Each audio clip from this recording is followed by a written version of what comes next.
Now, the United States has long supported Taiwan's independence. Aaron, do you even know what a Taiwan independence means? Taiwan is the last symbol of America being dominant in the world. If China takes that from us, it is us accepting becoming a second-rate country with no influence. And we're going to turn into a third-world country. It's going to be pathetic. I support Taiwan. That's why I support long, steady, peaceful reunification with China. Unlike what the US ruling class wants, which is sending them more weapons to Glad to have you, amazing viewer. It's another exciting compilation, and I've already opened up the video with 3 or 4 contradictory statements. And from Taiwanese, I always hear, I'm from Taiwan and China is mainland.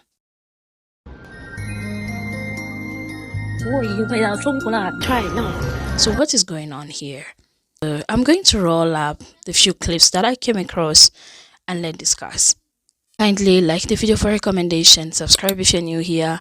Any clarification, feel free to share your thoughts in the comment section, and let's have an interaction down here. Thank you.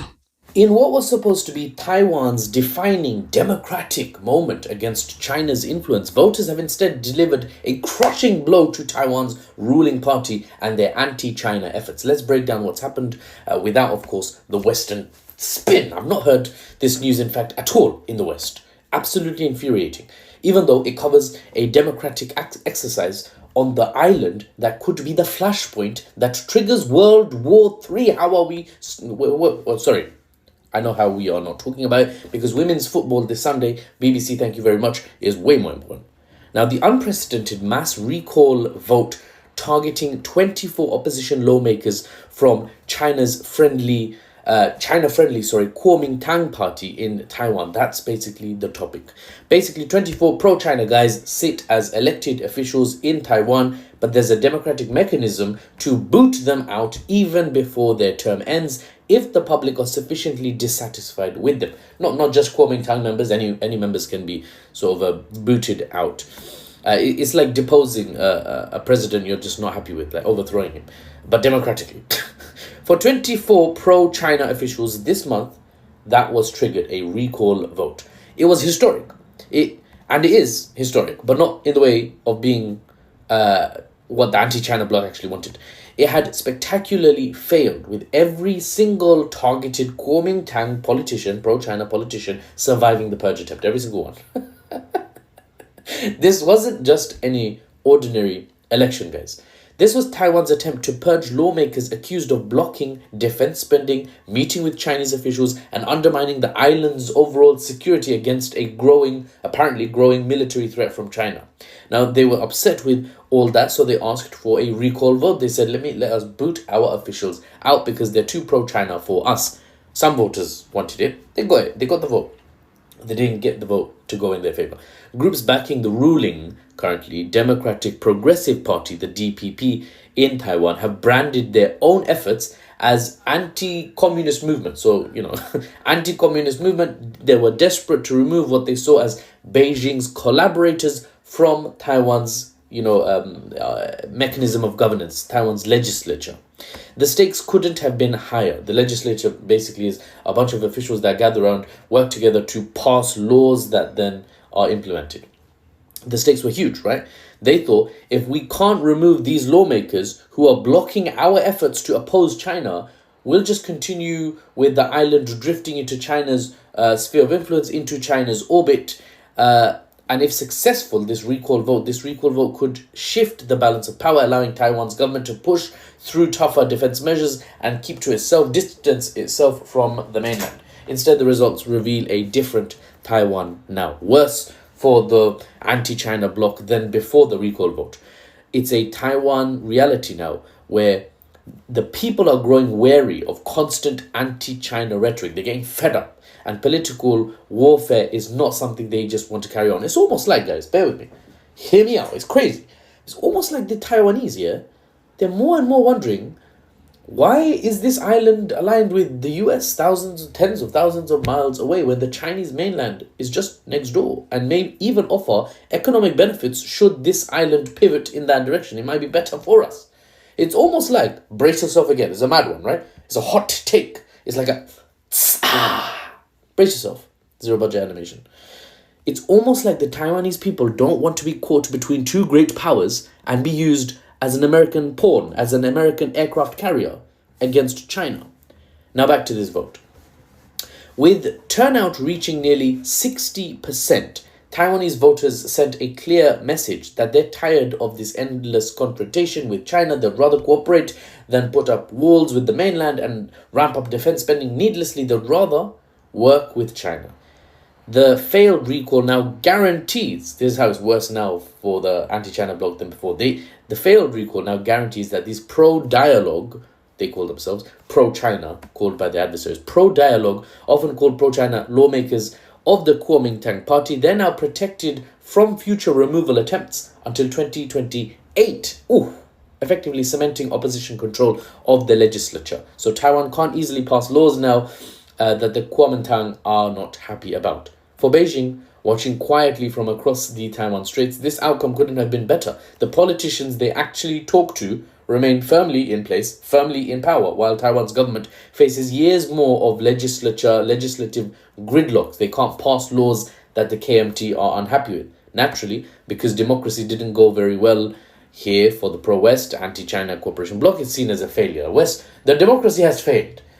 It's not seen as a demonstration of the will of the people and they graciously accept it. No, it's failed because, remember, democracy is only cherished if you choose correctly, boys and girls, right? We will tell you how to choose, then you freely choose that way. If you don't, election was rigged, absolutely infuriated. If you choose wrong, it's a manipulation. It's definitely not the will of the people. As the dust settles, though, on this democratic exercise, one thing is crystal clear. Taiwan's trajectory is to fall into China's orbit. If that fully materializes without the need for military confrontation, we could see unification, but without a single bullet fired. That, obviously, great, if it doesn't lead to the loss of civilian lives. But will the falling star, the ex-superpower has-been USA, allow for that outcome, unification, without confrontation? Or in a fit of panic and frustration with falling star syndrome, the Thucydides trap as political academics would call it. I call it falling star syndrome because it sounds nicer to me. Will they, the US, then light a spark that sets the entire Pacific and perhaps the entire world ablaze? They might rather see the world burn than see unification between Taiwan and the Chinese mainland. Time will tell. And I'll be here to report to you the news and the analysis, unbiased and without the Western spin. I'm Mahfouz, and I'll see you on the next one. Don't forget to like, don't forget to bookmark, don't forget to drop a comment telling me where you're watching from. It really does help. And actually, I love seeing the comments. You know, I'm watching from this place that absolutely Mahfouz you don't really know about. I'm watching from, you know, some Australian outback village. I'm watching from, you know, the highlands of the Himalayas. I'm like, wow, mashallah, so many people are watching from so many places. Love it, keep sending it through, and I hope you enjoy my video. See you on the Now, the United States has long supported Taiwan's independence. Aaron, do you even know what a Taiwan independence means? The consequences? The US official policy is one China. Always has been. Biden says it, Blinken says it, everybody says it, even the Pentagon says it. They don't support Taiwan independence. They just want to keep status quo. Why? Because Taiwan province, by the way, is a province. Then there's no so-called president there. Taiwan province is the perfect pressure point to contain China. It's not about freedom. It's always been geopolitical chess piece. And even right now, U.S. troops are already on Taiwan Island, training local soldiers. That's not defensive cooperation. That's more like a provocation. Do you want escalation? So, Aaron, when you hype up this Taiwan independence, you are not defending democracy. You are more like fueling a war. So, are you becoming part of the system? I support Taiwan. That's why I support long, steady, peaceful reunification with China. Unlike what the US ruling class wants, which is sending them more weapons to escalate because they can't compete with China economically, so they pump Taiwan full of propaganda every year in order to use them as a pawn in their war game. Taiwanese, as you're told about it, is a made-up ethnicity.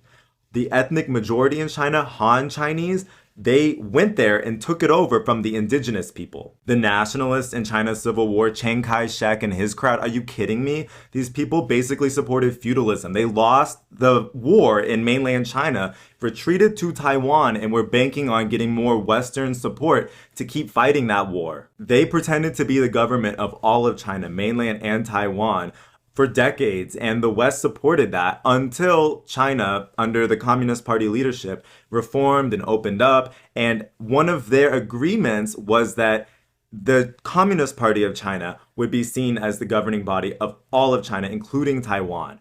So the whole world agreed to that legally. That's why the US is kind of ambiguous about it today. Taiwan is legally recognized as part of China to every single country in the world except for a handful of random ass loser rogue nations. But don't get it twisted. I don't support China going in, invading, telling Taiwan how to run their business. No, this needs to be mutually beneficial. There needs to be a one country, two systems kind of policy like China has successfully adopted in Hong Kong and Macau. By the way, you never hear about Macau.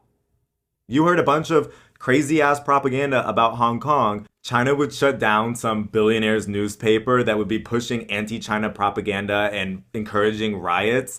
And then CNN, a liberal media outlet, would cover it like, oh my God, China hates free speech. That's not free speech. That's some billionaire's propaganda rag. Meanwhile, the United States was killing protesters in the BLM protests, and China was resolving theirs mostly peacefully and actually met the main demand of the Hong Kong rioters. Hong Kong was a British colony. That is meant to be part of China. They decolonized it peacefully. They respect its autonomy to a certain extent. One country, two systems. The same thing can be done in Taiwan. China's demonstrated a willingness to compromise and for peaceful, mutually beneficial coexistence. China's not at war with anybody, and they haven't been for a long time. The United States is bombing everybody, and y'all are believing them when they say that China are the aggressors in this situation. The United States government doesn't care about the people of Taiwan. They will burn it to the ground. We were talking about mainland China and Taiwan, aka Republic of China, and me speaking Chinese was part of the message to show that, here's the message, word by word. Let me put this way. Mainland China and Taiwan were like two brothers, whether we're fighting, whether we're hugging, whether we divide, whether we unite, that's between us. You understand? So in the last couple months, there's a huge push in Taiwan trying to outvote some of the more pro-mainland lawmakers out of their position. So at one point, they were optimistic, like maybe 10 seats will be unseated because they are pro-mainland. How can they be pro-mainland? We're Taiwan, right?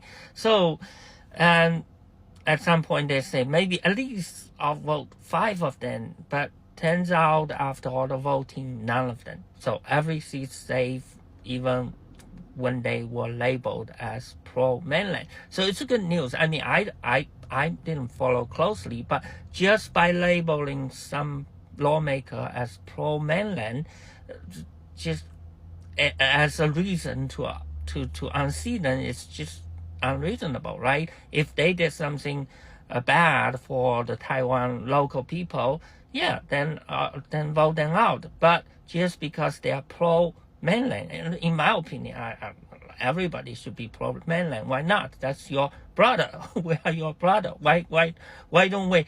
Even when we are not united now, but we are helping each other at least. We're brothers, right? So pro-mainland. What's wrong with pro-mainland?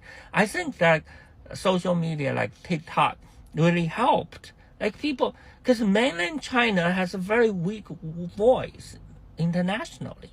Like, for example, the news are not using pro-mainland. All the news I saw is pro-China. How stupid that term is. Because Taiwan is Republic of China. Mainland is People's Republic of China. So those lawmakers are pro-mainland, not pro-China. Of course, China is including both. So that term is just so obviously wrong, but everybody was using it. Pro-China, pro-China. So Taiwan was voting out pro-China lawmaker. The term should be pro-mainland. That's obviously wrong term, but internationally, everybody will try to use the term Taiwan when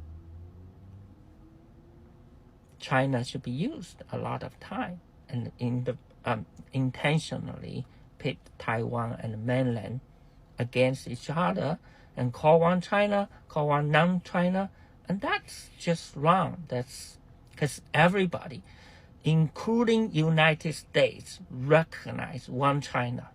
Taiwan is Republic China, but it's never in the news, never in the background. TikTok is changing that. People know, and the voting shows the direction's right. Peaceful reunification is in the horizon. As I was compiling this, a question popped to my mind. Why do we still have politics of divide and conquer while we can amicably solve things? This is another bloodless win for China, and it has always been that way. They don't invade, always peaceful. How do we choose our influence? You will say it's because of power. We follow the powerful. But how do we choose who to follow? Anyway, China is not only leading in tech. China is not only leading in manufacturing. China is also leading in modernization. This is the way to go. We need to drop these old ways of doing things. And the way this guy was well articulated, if America doesn't conquer Taiwan, we will be the third world country. Show us your action. Show us your development. Show us. This divide and conquer thing should be put to rest kindly. Why should we always oppress people to feel powerful? Anyway, if that's the form of governance, then I'm like, everyone should be pro-China at this point. Because we need peace. The world needs peace. What else?